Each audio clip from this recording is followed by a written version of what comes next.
behalf of everyone present and those watching on webcast, I acknowledge the traditional owners of these lands in which we meet, the Cammeraygal people of the Eora Nation, and pay my respects to the ancestors and spirits past, present and emerging.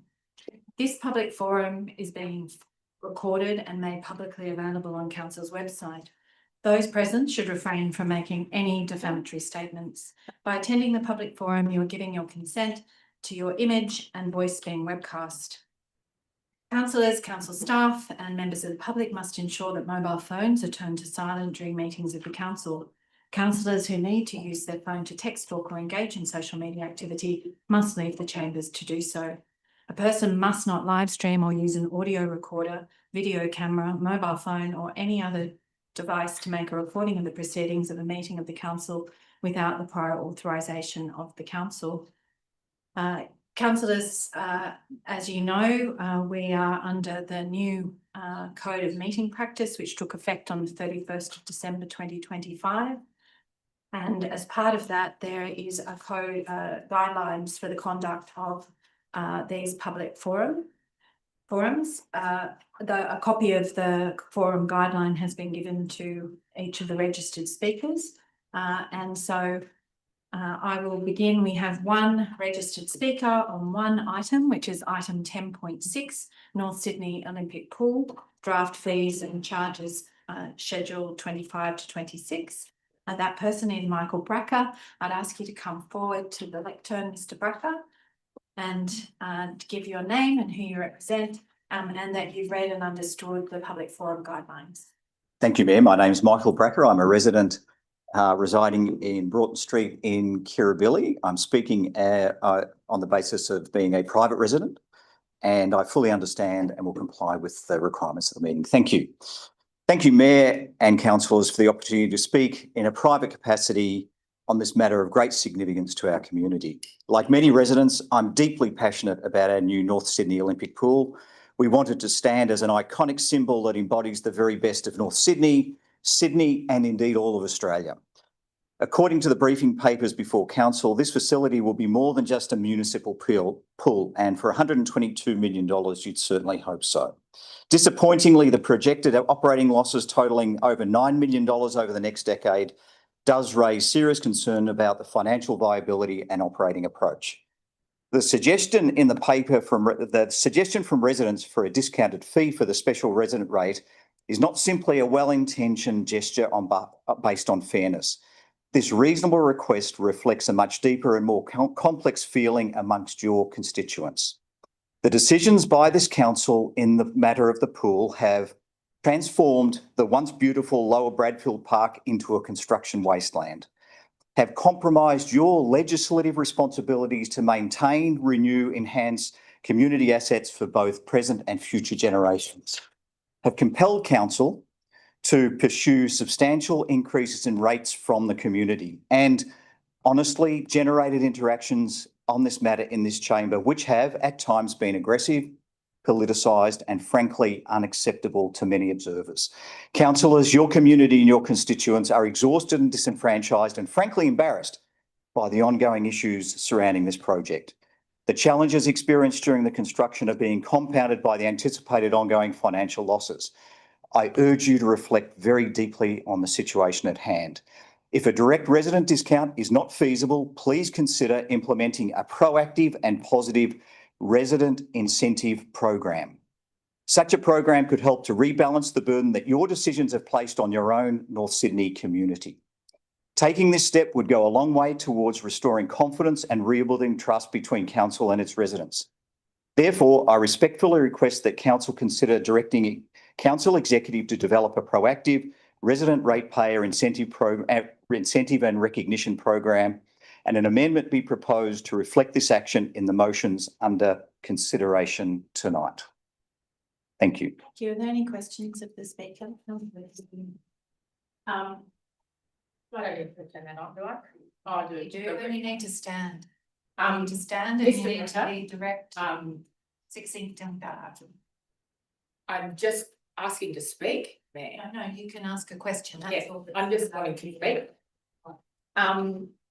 Mr. Bracker, you mentioned the incentive scheme. What are your thoughts? What are you thinking around that? Do you have some ideas? Council, I anticipated this question. All councillors know that I raised a very respectful proposal with council to establish a governance structure to allow full contemplation of all the operational matters of the pool. My view is that that is still outstanding, and it is such a structure and such a subcommittee of this governance board, or in some structure that would actually step into thinking through what that actually means, how it could be done financially and effectively and systemically for the benefit of ratepayers and the community. So at the moment, I'm not here to design that. I'm here to contemplate and ask council to consider a more proactive, engaged community approach that is an incentive for community to use this facility in the way it's been built. Thank you. Mr. Barker. Thank you. Thank you, councillors. Thank you, Mayor. That brings us to the close of the public forum. The council meeting will commence at 7 p.m.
Yeah, that's his breakfast.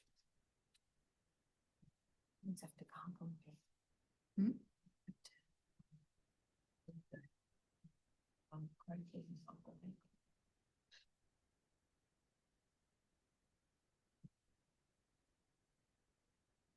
Have you got a wrap sheet?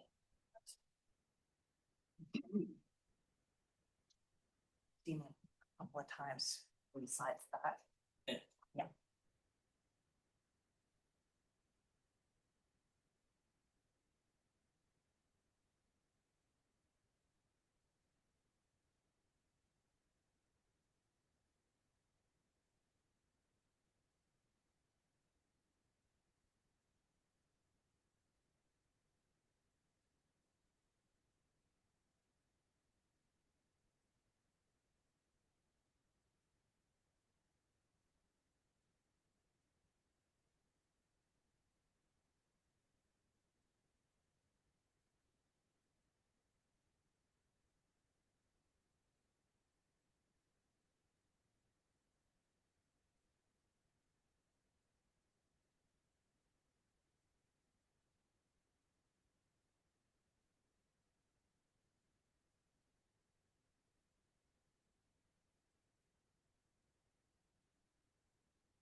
It's 7 if you would please.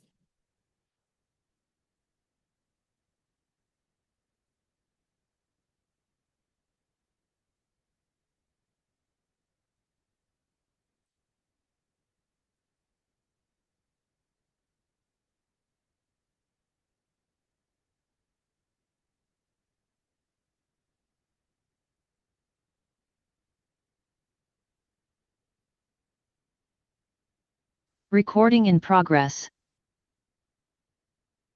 Good evening and welcome to this ordinary meeting of council.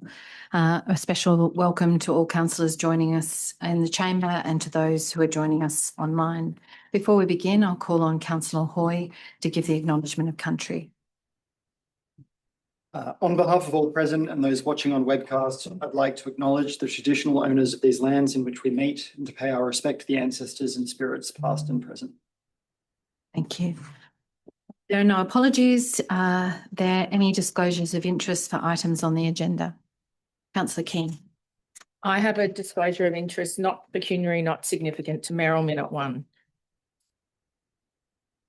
You turn off your microphone. Thank you. This meeting is being recorded and made publicly available on Council's website. Those present should refrain from making any defamatory statements. By attending the meeting, you are giving consent to your image and voice being webcast. Councillors, council staff and members of the public must ensure that mobile phones are turned to silent during meetings of the council. Councillors who need to use their phone to text, talk or engage in social media activity must leave the chamber to do so. That brings us to confirmation of the minutes. Is there a mover of the minutes of the last meeting? Moved by Councillor Santos, seconded by Councillor Welsh. Any discussion? I'll put the item. All those in favour? And that is carried. That brings us to, there are two Meryl minutes. The first is a vale for Professor the Honourable Dame Mari Bashir, AC CVO, 1930 to 1926. Mari Bashir was a brilliant and lovely woman and is as beloved of all of the people of New South Wales and anyone who came across her. Mari Bashir was born in Narandra in 1930, the daughter of Michael and Victoria Bashir. Both her parents were of Lebanese heritage, and like many Lebanese immigrants in the earlier mid-20th century, Michael and Victoria established a Manchester and menswear business. Mari Bashir was educated at Sydney Girls High School and the Conservatorium of Music, and in 1956 she graduated with a Bachelor of Medicine and a Bachelor of Surgery from the University of Sydney, at a time when female graduates in those disciplines were few and far between. In February 1957, Mari married Nick Shahady, later the Lord Mayor of Sydney and Sir Nicholas Shahady. And she began her medical practice in Pendle Hill before moving to Mossman and eventually specialising in mental and adolescent health. In 1971, she was recognised as Mother of the Year. In 1972, she became the first director of Rivendell, the child, adolescent and family health unit established by the New South Wales Department of Health. By 1993, she was the clinical professor of psychiatry at the University of Sydney, and the following year became Director of Mental Health Services for the Central Sydney Area Health Service. Mari also served as a senior consultant to the Aboriginal Medical Service Redfern and to the Aboriginal Medical Service at Kempsey. She became Governor of New South Wales at the request of Premier Bob Carr in 2001. She was the first woman and the first person of Lebanese descent to hold the position. Her term lasted until 2014, having been extended several times. Mari Bashir was a woman of extraordinary compassion and kindness, with a particular passion to serve and respect those, especially the underprivileged and vulnerable. That became a feature of her governorship. She was the patron of many organisations, including Opera Australia, the Australian Refugee Foundation, the Australian Vietnam Medical Trust, Australian Indigenous Education Foundation, the Sydney Gay and Lesbian Counselling Service, and the Sydney Peace Foundation. She received many honours, several from the Australian government and many from foreign governments. They include the Companion of the Order of Australia in 2001, Grand Officer in the Lebanese National of the Cedar in 2004, Commander of the Royal Victorian Order, CVO, from Her Majesty Queen Elizabeth II in 2006, and Officer within the French Order of the National Legion of Honour in 2013. In 2014, she was named as a Dame of the Order of Australia for her extraordinary, preeminent achievement and merit in service to the administration, public life and people of New South Wales, to medicine, particularly as an advocate for improved mental health outcomes for the young, marginalised and disadvantaged, to international relations through the promotion of collaborative health programs, and as a leader in tertiary education. In 2010, Mari Bashir became the Vice-Regal Patron of Nutcote and remained an honorary life friend of the house and museum. And indeed, there is an example of the pink Governor Mari Bashir rose in the garden there. On the 20th of January 2026, sadly, Dame Mari Bashir passed away surrounded by her family.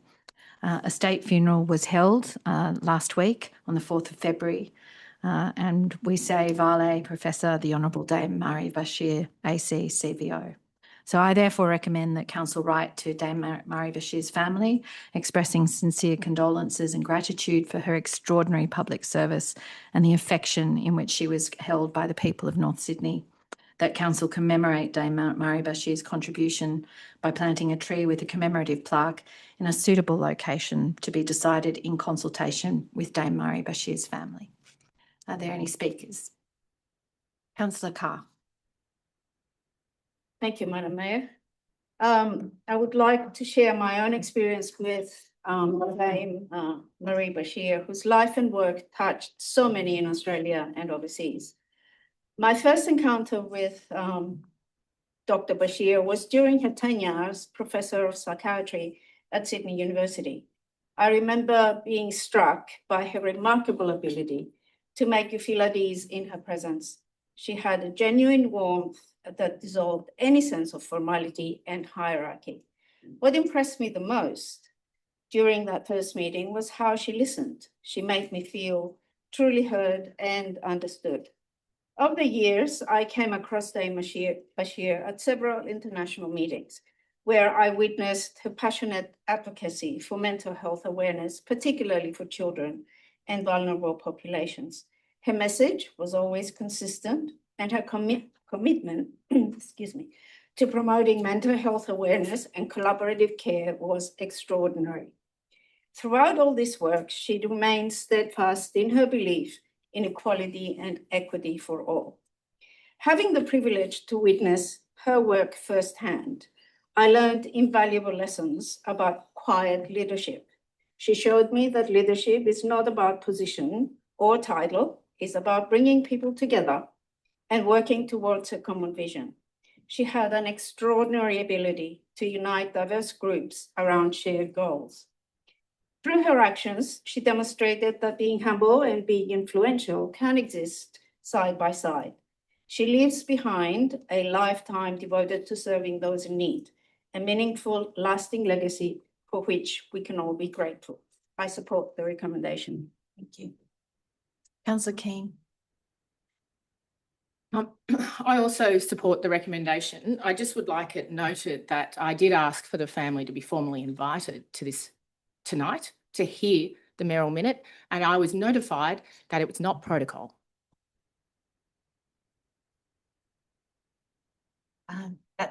Thank you for your contribution. Are there any other speakers? No. I'm going to put the mayoral minute. All those in favour? Those against? And that is carried unanimously. That brings us to a very different tone for the second mayoral minute. And that relates to the Minister for Crown Lands in notice of intention to revoke the Crown Land Management role for Council in favour of Golf New South Wales in respect of Cammeray Park. So last Friday, the 6th of February, the Minister for Lands and Property, who is also the Minister for Sport, announced his intention to revoke Council's care, control and management of Cammeray Park and instead transfer that role to Golf New South Wales. There has been no community consultation and Council has a mere 14 days to respond to this proposal. The Minister's media release stated that the New South Wales Government is, quote, in discussions with North Sydney Council. That statement was incorrect. I have written to the Minister on no fewer than 8 occasions since late 2022, outlining Council's position on Cammeray Park and requesting a meeting. Not once have I been granted that opportunity. And in contrast, Golf New South Wales has met with the Minister on 5 occasions since 2023. Correspondence received from the Deputy Secretary of Crown Lands wrongly assumes that Council intends to prevent golf from continuing at Cammeray Park and relies on Council's open space and recreation strategy to justify this claim. This is also not true. Neither the open space and recreation strategy nor the supporting needs study proposes an end to golf at Cammeray Park. The correspondence misrepresents Council's adopted strategy. It fails to acknowledge the significant pressures facing North Sydney and overlooks Council's clear commitment to engage constructively with all stakeholders about the future of public land. It is no secret that North Sydney Council is one of the 3 most densely populated local government areas in New South Wales, if not the country. The North Sydney LGA has the lowest per capita provision of open space in the whole of Northern Sydney, and even less than that enjoyed by the residents in the City of Sydney. In this context, every square metre of public open space is precious and even more critical to livability. The existing undersupply of open space and the New South Wales Government's housing reforms, which are set to increase North Sydney's population by more than 30% over the next 5 to 10 years, and place further pressure on existing open space. In response to these challenges, Council adopted an open space and recreation strategy last year, informed by independent research and robust community engagement.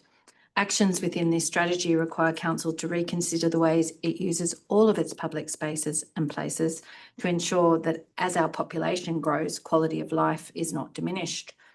The strategy and accompanying needs study emphasise the significant deficit of open space and recreation land within the North Sydney LGA. Planned housing and population growth will place enormous pressure on this deficit. For this reason, and in the public interest, Council has adopted a holistic approach to open space and recreation planning, requiring consideration of all public places and spaces to meet the needs of a growing population. Strategic directions within the open space and recreation strategy include: 1, deliver additional space for sports and recreation. This strategic direction requires master planning and feasibility of significant council land holdings, including land currently occupied by the Crows Nest Community Centre, car parking facilities within the North Sydney Civic Precinct, including council's this building in which we sit, North Sydney Community Centre, Stanton Library and commercial properties. In addition, this direction aims to repurpose grey spaces into green spaces in the North Sydney CBD, collaborate with the PCYC to retain recreation facilities for youth, and explore opportunities for new harbour swimming sites. Strategic Direction 2 states maximise the capacity of our existing open spaces and recreation facilities. The relevant reference to a Cammeray Park is at item 2.1, quote, in consultation with the community, develop a master plan for Cammeray Park that increases opportunities for multi-use and addresses community demand for active and passive recreation. Now, it must be noted that under Section 1.4 of the Crown Lands Management Act, guiding principles, Crown Land managers are encouraged to provide for multi-use of Crown land wherever possible. So that strategic direction is entirely consistent with Council's current role as Crown Land Manager. In addition to Cammeray Park, other actions within this direction call for a review of the North Sydney Oval and North Sydney Indoor Sports Centre, along with actions to multi-purpose tennis courts and other sports fields. Together, these actions aim to provide for the current lack of open space and recreation facilities, which will increasingly impact quality of life as the population grows. Strategic Direction 3 requires that Council provide new and upgraded facilities within existing public spaces. This strategic direction focuses on improved infrastructure within existing facilities to cater for intensified use of including playgrounds, amenities, shade, outdoor fitness, etc. Cammeray Park forms the largest single parcel of recreational land in the North Sydney local government area.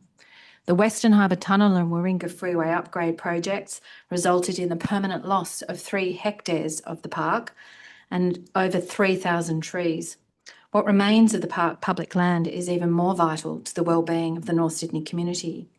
Yes, the strategy calls for a new master plan for Cammeray Park with a view of maximising the use of Cammeray Park and not limited to benefiting just one sporting group. Nowhere does it say that this would exclude golf. The open space and recreation strategy also calls for increased opportunities for community use of the North Sydney Oval, North Sydney Indoor Sports Centre and all the other sports fields and courts. It even includes reviewing roads and car parks and public land currently occupied by community centres and operational buildings. Just as we are unable to build more roads as the population grows, we cannot expand open space. It is too expensive in a place with land values like the North Sydney local government area. We have to maximise the use of the public space we have in a way that accommodates the needs of as many people as we can. While Cammeray Park may be suitable for 9 holes of par 3 golf today, that may not be the case forever. Even golf is evolving. The following extract from the Golf New South Wales Annual Report 2025 highlights the move towards off-course golf facilities, which include venues and technologies that facilitate golf experiences outside of a traditional 9 or 18-hole course, such as standalone driving ranges, indoor golf simulators, etc. The Golf New South Wales CEO stated, "Whilst interest and participation in golf are at generational high levels, this has not in all instances transpired into club prosperity or health. For many clubs, increased operational costs have outpaced income streams, putting upward pressure on membership subscription fees. Off-course facilities, especially in metropolitan areas, continue to benefit from a waiting list environment which is now prevalent across many clubs. Modern golf experiences can be co-located with other sporting and recreation facilities, and to suggest that this is not the case ignores the principles of Council's open space and recreation strategy. Contrary to the Minister's advice, Council has committed to working with all stakeholders, including golf, to determine if and when change is required to support the broader community need, and as is intended to do this through consultation with key stakeholders, sporting associations, and importantly, the community." In December 2025, Council resolved to extend the existing lease of Camaray Golf Course until the 30th of September 2029 to allow sufficient time for meaningful community and stakeholder engagement on the site's future. The Council is the most appropriate organisation to care for, control and manage this important piece of public land on behalf of the community. A decision to award Golf New South Wales, a member-based group, representing a limited group of stakeholders, to give them care, control and management of the golf club lease effectively privatises green space that should always remain accessible to the community. The use of ministerial powers to permanently quarantine Camaray Golf Course for a single user group is short-sighted, contrary to the good public land management and against the public interest.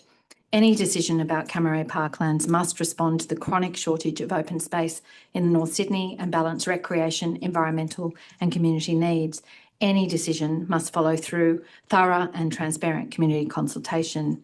And indeed, this proposed decision of the Minister raises real precedent concerns for local government more generally. Who is best to manage public lands? Is it not councils, as the latest review of Crown Land Management encouraged the Minister to divest the role of manager to? Or is it particular user groups put together by association and lacking in any real transparency and accountability to the community whose land they propose to manage? I therefore recommend that Council urgently write to the Minister for Crown Lands, the Honourable Stephen Camper MP, to urge him to reconsider this proposal, consider the broader context of housing growth and livability for the people of North Sydney, and engage with Council in respect of the future of Camaray Park and the public interest. 2, that Council seek urgent legal advice from senior counsel, including whether the proposed revocation of Council as Crown Land Manager of Camaray Park is legally valid in the circumstances, and whether there is any basis to seek to restrain, prevent or challenge the proposed decision. 3, that Council make a strong submission opposing the proposed revocation within the 14-day period afforded by the Minister, including a submission that the entirety of Camaray Parklands be retained and returned to the care and control of North Sydney Council as Crown Land Manager on behalf of the North Sydney community. And 4, that Council educate and inform the community in relation to the proposed decision and Council's position. Are there any speakers? Councillor Santa. Thank you, Mayor. I'm dismayed by this Minister's stated intention. Contrary to what the Minister claims, Council has not announced, as you have said in your presentation, Council has not announced an intention to close the course. Indeed, last year we voted to renew the golf club's lease to September 2029. In proposing to hand over a public facility to private management and control, it's against the principles I stand for as a proud member of the Labor Party. I remind the Minister that by comparison with the practices and procedures of the state government, this Council is required to make no policy decisions directly affecting our community without first undertaking substantial consultation with the community it serves. With regard to this issue, and in particular the future of this precious parcel of land, the Council has consulted our community to clearly establish residents' wishes for the future of this land. And further consultation has been scheduled. This consultation and the need to ensure we would not do anything with the park without ensuring we were supported by the community is particularly necessary, given the increased demands for the small amount of public and private residential land we have left to us as a result of successive acquisitions by federal and state governments, schools and private developers. Acquisitions which have resulted in us having among the lowest proportion of public space available for residents and visitors in the whole of metropolitan Sydney. I love golf, and my family and friends have played at Cammeray Park a few times. I was saddened to see the removal of holes 8 and 9 in the old course to make way for the widening of the freeway, a freeway which is now surely going to be one of the widest suburban freeways in the world, rivaling anything Los Angeles has produced. In particular, the long-suffering residents of North Sydney, Crows Nest, Neutral Bay, Cremorne, Cammeray and Northbridge, already having their region divided in half Berlin Wall style by this freeway, have now had to suffer the even greater intrusion of the widened freeway and loss of thousands of mature trees. I particularly mourn the loss of Hole 8, with its little duck pond crossing the fairway and receiving so many of my treasured golf balls, and the removal of some fine par 4 holes, so that now it's just a par 3 9-hole course. I'm also a fan of the golf clubhouse. It's a charming building in a beautiful setting looking over the park. Properly managed, it would be a popular venue for dining and special events such as weddings. So I would not be opposed to the park's continuation as a golf course as long as this is what the community would want for it, not just for golf, but also for continued community access, use and leisure. This announced intention by the Minister, however, would, it seems to me, amount to a handing over of the park to Golf New South Wales, a private organisation whose stated purpose is to, quote, offer guidance to affiliated golf clubs and district associations on various legal, financial, industrial, political and administrative issues as required to ensure the well-being of the sport is maintained, unquote. It has a long and distinguished membership list from patron members, Royal Sydney and the Australian Golf Course, to 88 other golf clubs in the Sydney metropolitan area, plus 11 others, which it describes as affiliated directly to Golf New South Wales. Cammeray is currently listed as one of the 88 members. I'm not sure what category of membership it would be in should the Minister's proposal get up. But in such a circumstance, it would be hard to imagine Golf New South Wales ever agreeing to hand back management to the council and the wider community beyond the golfing community. What constraint, for example, would there be on Golf New South Wales erecting fences around the course for stated safety or security reasons, thus preventing residents and visitors from walking through the parks as they are currently able to do? Other listed members of Golf New South Wales include Castle Hill, Castle Cove, Chatswood, Lane Cove, Northbridge, Pymble, Roseville, Terry Hills and Warringah clubs. Membership includes public and private courses, and many are close to North Sydney. It will be interesting to see if any of them need an arrangement like that apparently proposed by the Minister for Cammeray Park for their continued existence.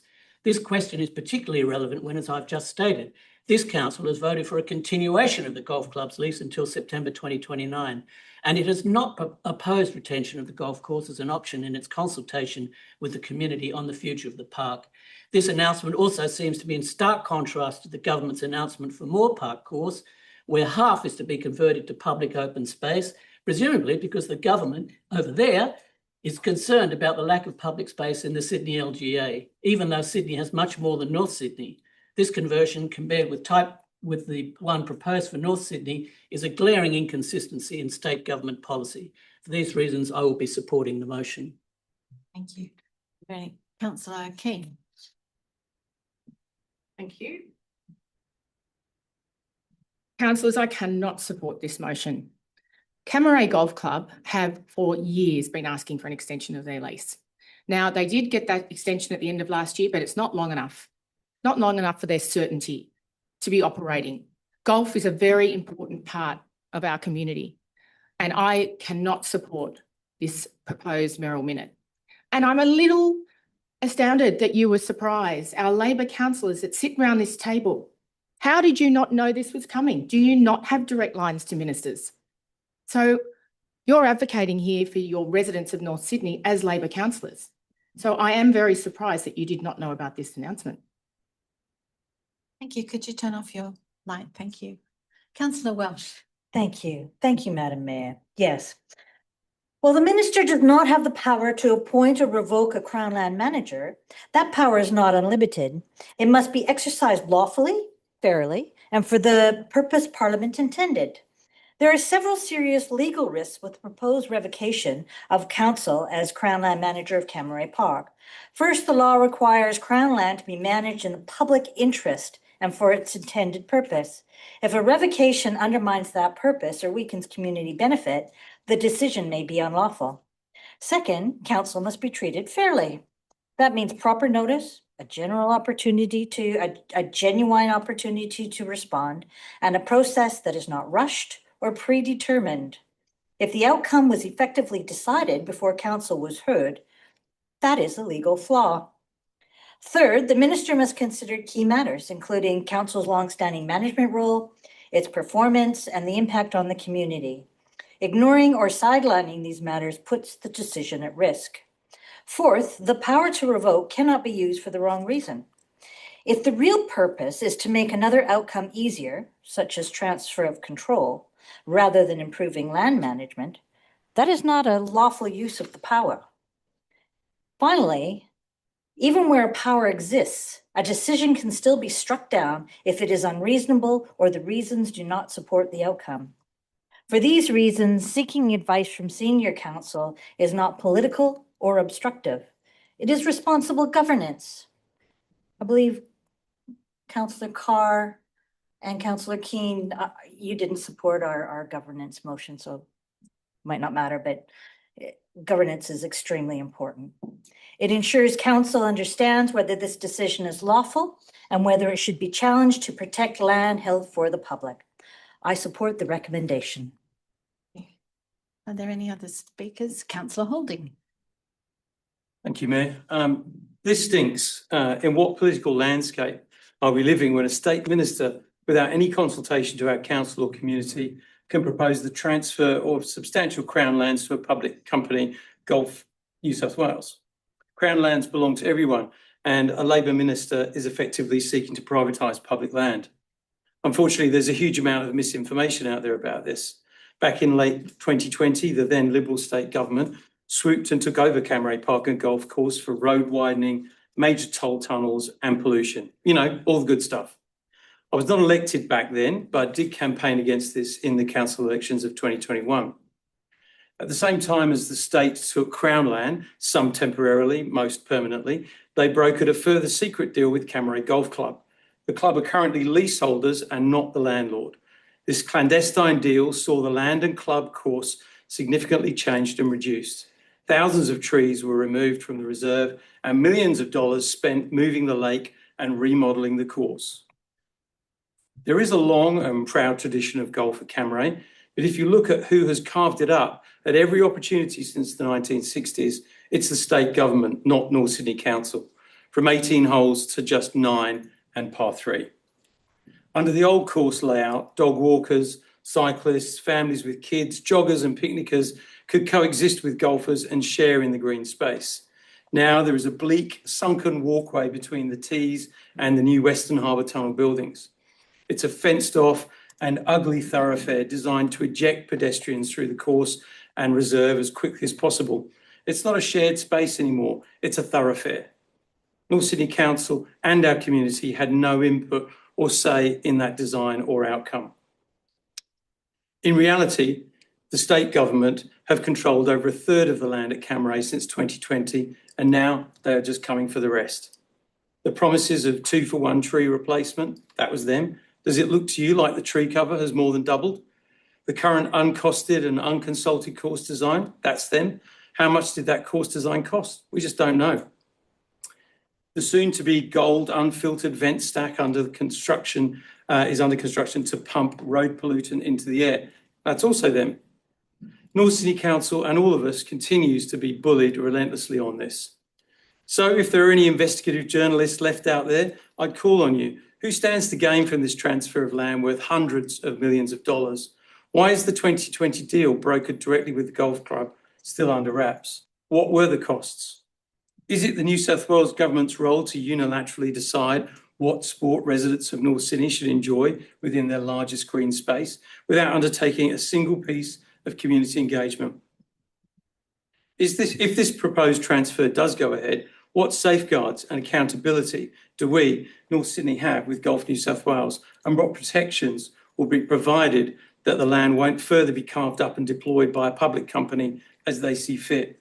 What occurs if this organisation decides more money can be made as a driving range, a golf school, a wedding venue with pitch and putt? What input would the people of North Sydney have on any of that? It seems that we're just becoming the perpetual whipping boy of state politics. Reduce Moore Park by 9 holes in the city, payback here in North Sydney. And lastly, but importantly, where is this perception that this council is against the sport of golf? I'm against land grabs, tree loss and pollution. I'm actively for sport. But we have to be realistic that all our recreation spaces need to work harder. The state government is the one pushing big population and density increases. I don't see this proposal from the Minister as a safeguard for golf or green space. It is removing public land for a commercial operation. As development expands and gets higher, our green space is getting less, so I find it hard to listen to the Minister while his government causes the problems and hinders solutions. I support the motion. Any other speakers? Councillor Berrigan. Thank you, Mayor.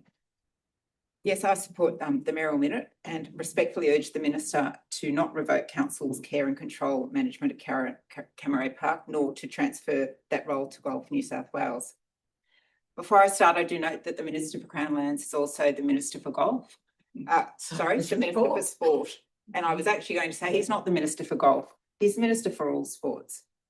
So the issue begins with a simple fact that North Sydney is one of the most densely populated areas in North Sydney and has one of the lowest levels of open space per resident in Northern Sydney. We have the highest density of schools and school children, which only then seems to intensify the use of our facilities. And as density increases, the pressure on parks and sporting facilities only grows.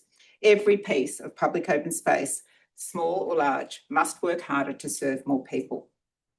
The recent NESROC Sports Facilities study makes this very clear. There is also a shortage of sporting and recreational space across the northern region. Participation in sport is growing, particularly among women and girls. Yet sports such as hockey, girls soccer, basketball face waiting lists because there simply isn't enough space. These are community sports with thousands of participants all adapting to shared facilities because that is the reality of modern urban life. Every sport, it seems, is being asked to share and adapt, except golf. There is no argument. Golf will continue at Cammeray. Council has never shifted from this position. The real opportunity is to allow the space to evolve so that more people can benefit from the space without reducing the interest in golf. Golf is not played at all hours. That creates opportunities. A sunset cinema could activate the space in summer, potentially freeing up North Sydney Oval for more sport. You could even have a bike track around the entire park. We desperately know that the kids need somewhere other than our footpaths to ride on. And with children increasingly living in apartments, they must have things to do outside. Walking and picnicking, so important. Just enjoying open space for mental health. They can all coexist with golf without diminishing its amenity. This is what modern open space planning really looks like. Shared, flexible and responsive to community need. And yet, while the state government has been willing to fundamentally change other golf courses in the interest of broader public benefits such as housing, Cammeray Park is now being treated as though it must be preserved, unchanged and locked into a single use. That inconsistency raises an obvious question. Why here and why now? It is also important to address claims that council intends to remove golf from Cammeray. That is simply untrue. The lease was extended in December 2025 to allow proper consultation and planning. Assertions to the contrary have no basis in fact. But beyond land use, the matter goes to the heart of Crown Land principles. Crown Land is held in trust for the community. It must be managed in the public interest for the benefit of the whole community. A Crown Land manager must balance competing needs impartially and plan for future generations. North Sydney Council as an elected body is accountable for and to the entire community. In contrast, Golf New South Wales is an advocacy organisation for a single sport. That is its purpose, and there's nothing wrong with that. But appointing a single interest body as a Crown land manager risks narrowing public land to serve one activity. In effect, it privileges one use over all other uses and limits the ability of the land to evolve with community need. At a time when everyone else is being asked to share facilities, nobody should be immune. The public interest test here is very straightforward. There is no demonstrated failure by council. There is no credible threat to golf, particularly given the number of nearby courses within minutes of Cammeray. What there is, however, is a clear evidence of growing unmet demand for multi-use recreational space in the context of increasing density. For these reasons, there is no reason and no factual basis for the Minister to revoke council's management and install Golf New South Wales, a lobbying group effectively, as Crown land manager. Such action would not serve the public interest and would undermine the very principles that Crown land is intended to protect. It should not be pursued, and I support the mayoral minute. Councillor Antonini. Okay, so let's talk some basic facts. Our LGA is approximately 10 square kilometres, 10% of which is taken up by educational institutes, a number of which have limited open space, so in turn use public parks instead. We are 70 to 80% medium to high density. We have one of the lowest green space per capita ratio in New South Wales. We have less green space per capita than the City of Sydney. On top of that, it has been demanded by the state government that we increase our density by 30% in the next 5 to 10 years. Now let that sink in. Our open space is often seen as fair game. Take a bit here, trim a bit there. The freeway itself tore this community apart, tarred and divided our biggest open space, Cammeray Park, from St Leonard's. Since then, the state government has permanently acquired 3 hectares of Cammeray Park for the so-called Warringah Freeway upgrade. Since then, over 3,000 trees have been lost. During all this, the state government made deals with the leasee of Cammeray Park, cutting out this council, cutting out our community. Imagine you own a property and the person you're renting it to decided to make private arrangements with a developer that you had no say in. You'd be pretty angry, and rightly so. We are told there'd be no net loss of open space. I'm yet to see how that will be delivered. But in the meantime, with only 14 days, and I'm going to repeat that, 14 days notice, this government has decided to gift our open space, our Crown land, to a private entity to be managed. No community consultation, not even a meeting with our council. Somehow, our busy ministers have had time to meet with New South Wales Golf, not once, but 5 times in the last 2 or so years. Yet they are yet to even respond to the more than 8 requests for a meeting with our mayor about this very issue. This isn't about golf or any particular group. This is about our community and its needs. It's about our community having a say in how our incredibly limited open space will be used in the future. It's about equity and fairness. It's about public land staying in public hands. I'm beyond appalled at this decision, and I beg the community to speak up now before it's too late. I thank the Mayor for this motion and all endeavours by the Council to fight this injustice at every turn. Thank you.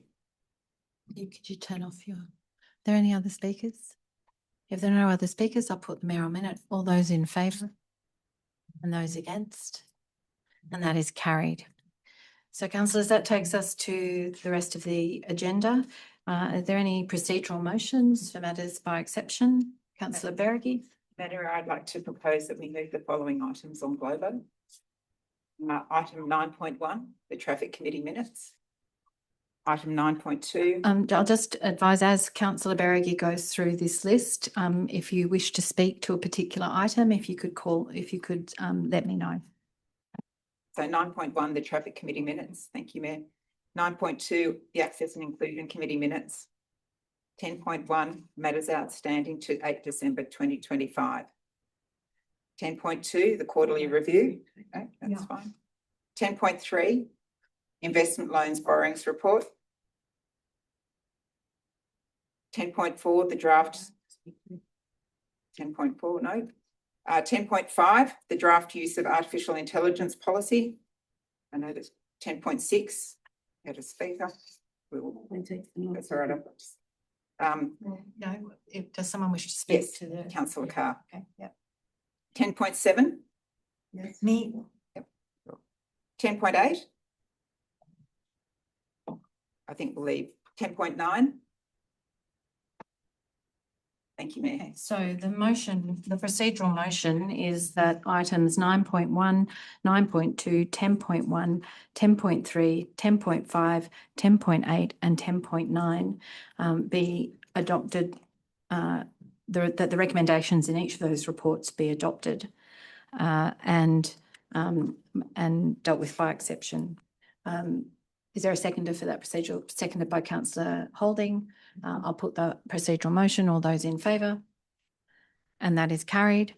So that takes us to item 10.2, the quarterly review. Is there a mover for the recommendation? Moved by Councillor Welsh, seconded by Councillor Antonini. Councillor Welsh. thank you, Madam Mayor. At the end of the first quarter, the average development application processing time was 81 days, well below the New South Wales Department of Planning, Housing and Infrastructure target of 105 days. Kudos to the Director of Planning and the team for this fantastic result.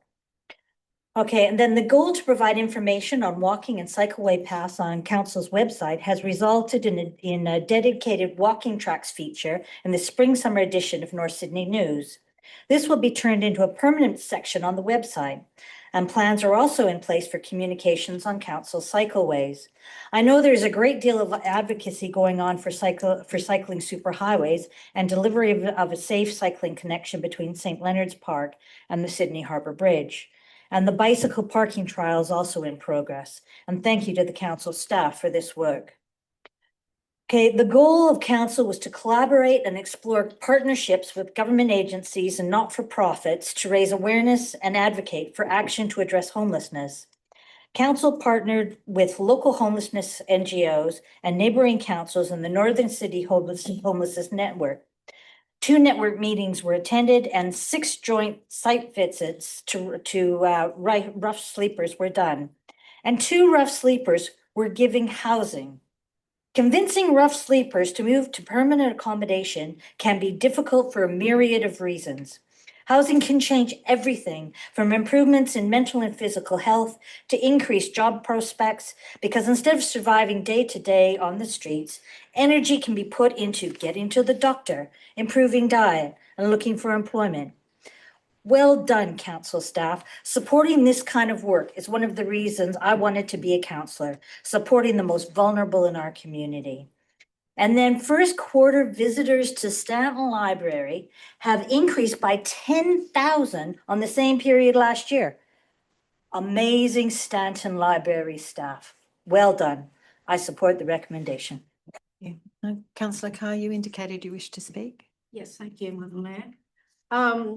Yes, I also would like to acknowledge the hard work by the council staff. The report shows significant progress in a number of projects, and that is really good news. I would also like to particularly note the progress made on the DA approvals, reducing approvals from 105 days to 81 days. Well done. Thank you. Thank you. Are there any other speakers? I'll put the item. All those in favour? And that is carried. That brings us to item 10.4, the draft strategic asset management plan. Is there a mover? Moved by Councillor Berrigie, seconded by Councillor Welsh. Do you wish to speak to the item, Councillor Berrigie? No, thank you, Mayor. I'll reserve a right of reply. Okay. Councillor Carr, you indicated you wish to speak. Yes, thank you. I would like to propose a change that I have sent in to delete the words endorse the draft strategic asset management plan to be placed on public exhibition, and substitute that with defer public exhibition of the draft strategic asset management plan until a revised draft is reported back to council. That includes service delivery scenarios with and without the SRV approval, including identified facility closures, risks and service level impacts, complete a critical assets register, identifying assets with a probability of failure within 5 years and the estimated consequences of those failures, and a revised asset backlog calculations, including upgrade costs to contemporary standards. And that following council's consideration, the revised plan be put on public exhibition. Is there a seconder by councillor Keane? Do you wish to speak to the amendment? Yes, thank you. The document in front of us, it represents important progress. There's not about that, but I believe it's incomplete. Our community deserves to know what's actually at stake, which buildings might close, what services might be cut, and what the true cost of repair is.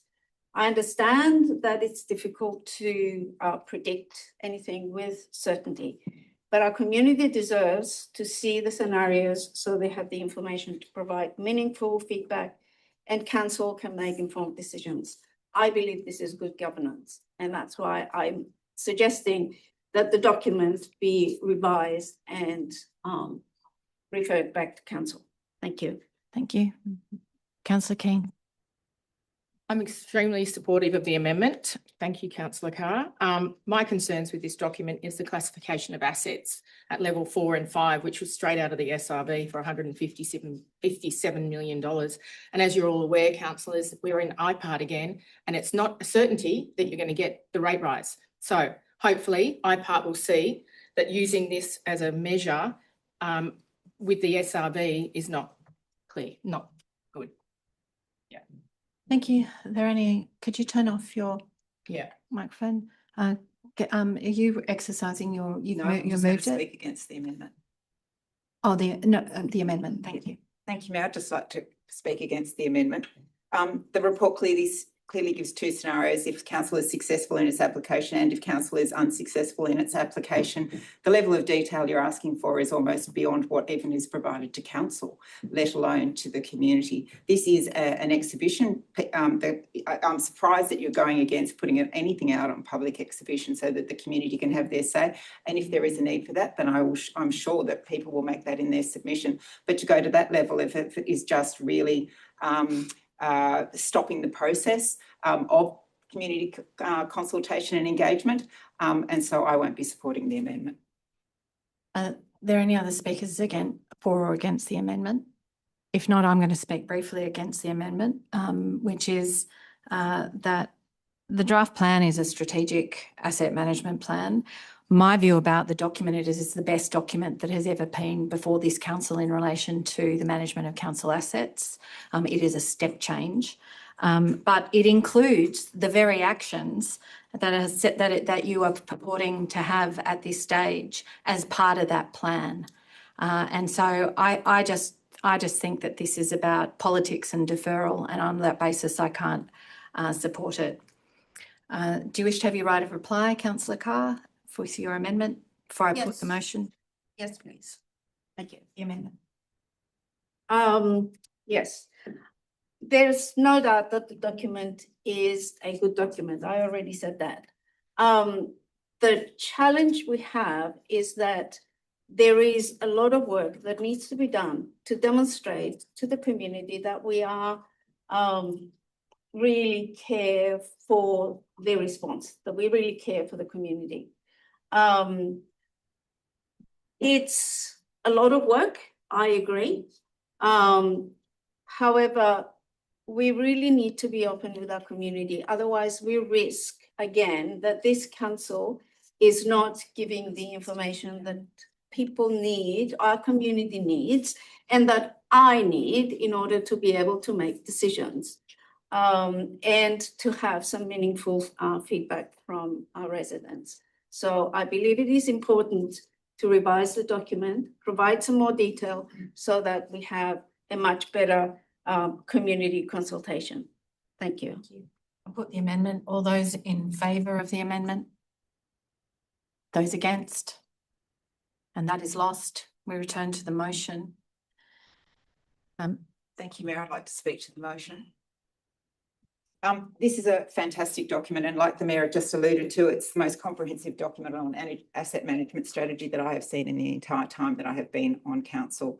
The level of transparency and openness about council's assets and their state is incredible, and you couldn't get more open. The only comment I would make is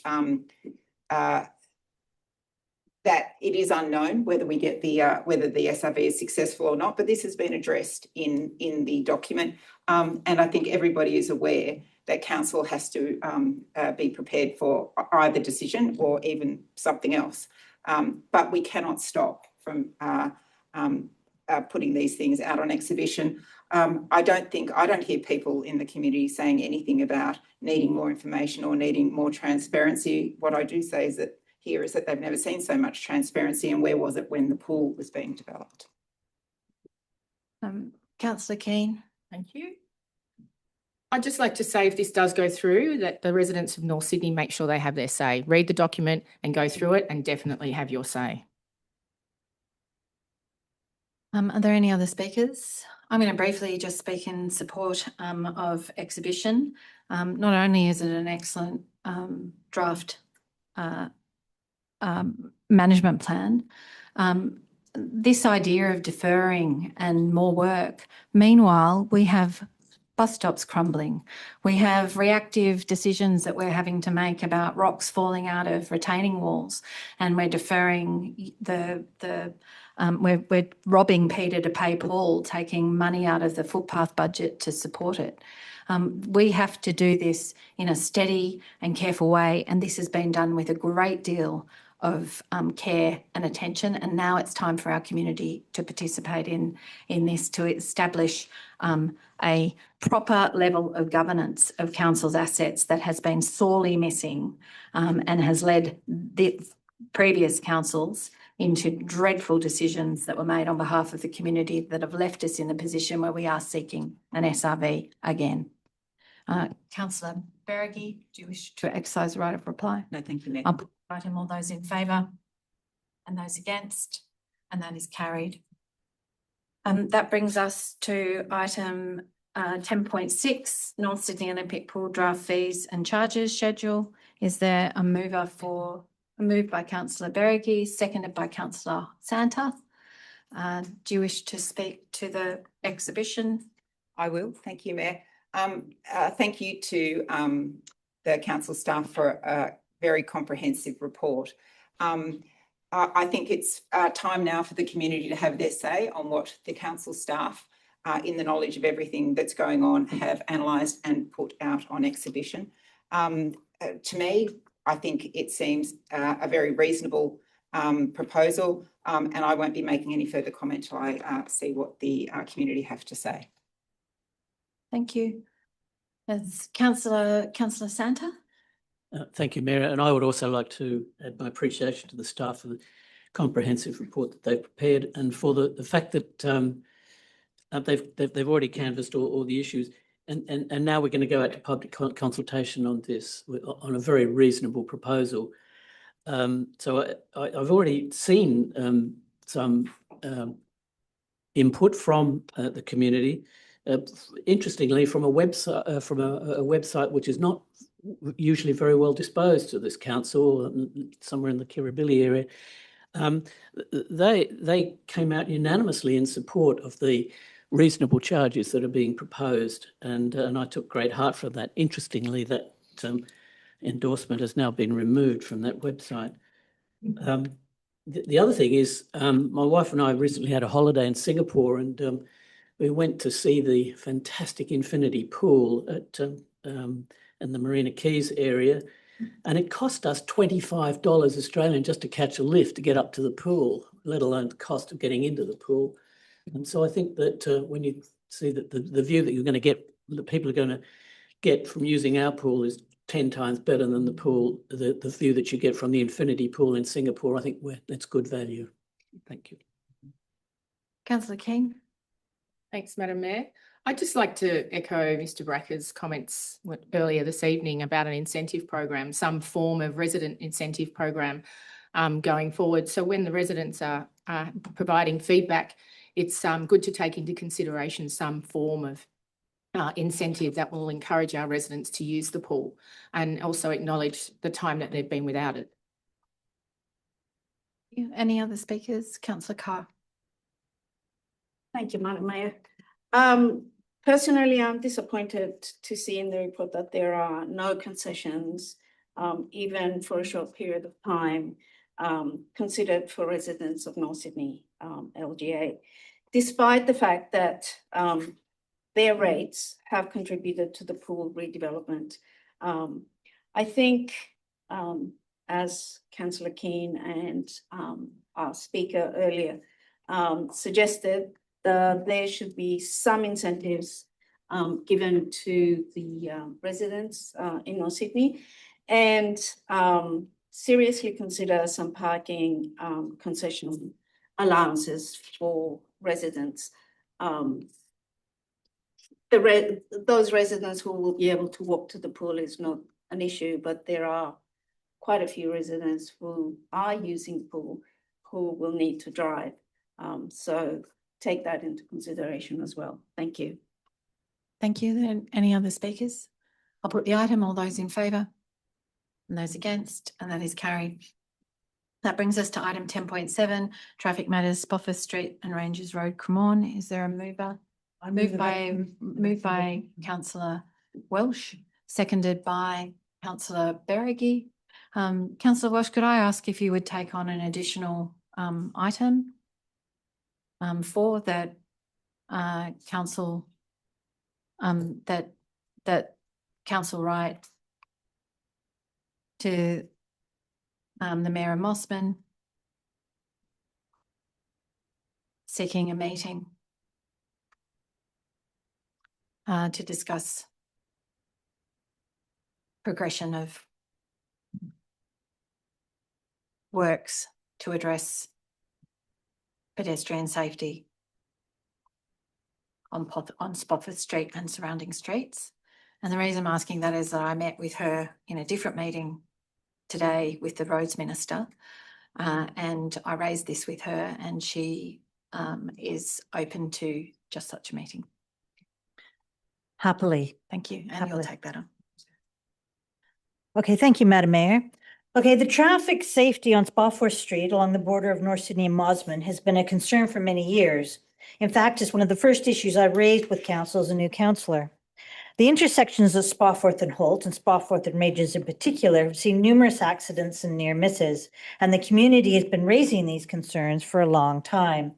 In fact, since I think all of the councillors received an email from the residents, and they show photos of accidents from 2017, and I counted from 2022, there were 13 accidents. This is a busy and complex road carrying local traffic, school movements through traffic, and it sits across our two council boundaries. That means North Sydney can't do this alone. I want to acknowledge and applaud council staff for their efforts to engage with Mosman Council to address these issues. I'm very pleased that the mayor of Mosman is willing to meet, and hopefully this stalemate will finally end. The way forward must be a coordinated solution, one that looks at the entire corridor, not just isolated intersections. Most importantly, it needs a shared commitment with Mosman Council to prioritize safety and to work together on a plan that delivers real on-the-ground improvements for residents, pedestrians, and motorists. I strongly support continued engagement between the two councils, supported by technical traffic advice, so that longstanding community concerns at Spofford Street are finally addressed in a meaningful and lasting way. I support the recommendation. Are there any other speakers? Councillor Carr. Thank you, Madam Mayor. I would like to also add to this by adding a point 4, that a further update be provided to council within the next 3 months, outlining actions taken by, I sent it in, actions taken by North Sydney Council to further consider the concerns raised by the community, and also include actions taken to follow up with Mosman Council and their responses. Are the movers prepared to take that on? I'm happy to take that And the seconder, could I suggest that we not provide a time frame because I'm not saying it won't happen within the next 3 months, but it might happen earlier and it may happen later, but it allows the CEO to, first of all, this motion makes it very clear that it's a priority for council. And it allows flexibility with the staff in terms of all of the other matters that are on our agenda. So will you take that time frame out and you agree, the seconder? Okay. Is there any further discussion? Yes, please. Councillor Keane. I'm very supportive and of the amendments as well of this motion. I think we've all been approached for many years. It's nearly 10 years that from Harrison Precinct, Bennett Precinct, sent through today the photo evidence. We've had a lot of approaches from residents being very concerned about pedestrian safety. So it's actually good to actually have this motion on the table and being voted on and coming from our original notice of motion that we put forward last year. So it's good to see the recommendations. Thank you. Are there any, if you turn off your, are there any other speakers? I'll put the item, all those in favour. And that is carried. And that brings us to the close of the meeting. Thank you all for your participation.